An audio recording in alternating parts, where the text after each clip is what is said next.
আসসালামু আলাইকুম ওরহমতুল্লাহ।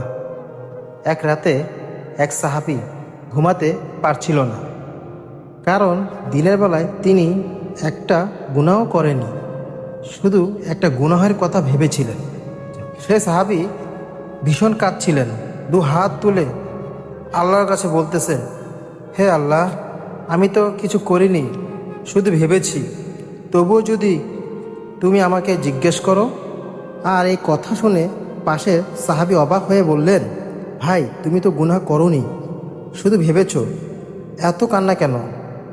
তখন সেই সাহাবী উত্তর দিলেন, আমি ভয় পাই এই জন্য না যে আমি গুনাহ করেছি, আমি ভয় পাই এই জন্য আমার হৃদয় গুনাহ ভাবার সাহস পেল কিভাবে। সুবহান আল্লাহ। এই ছিল সাহাবীদের ঈমান। গুনাহ করলে কাঁদত না, গুনাহ ভাবলেই কাঁপত। আর আমরা আজ গুনাহ করি, ছবি তুলি, হাসি, তারপরও বলি আল্লাহ তো ক্ষমাশীল।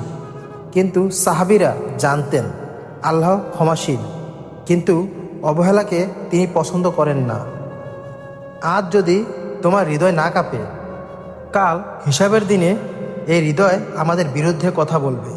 ভাই, আজও সময় আছে, গুনাহকে ছাড়ো, এই হৃদয়টাকে বাঁচাও, আল্লাহর দিকে ফিরে আসো।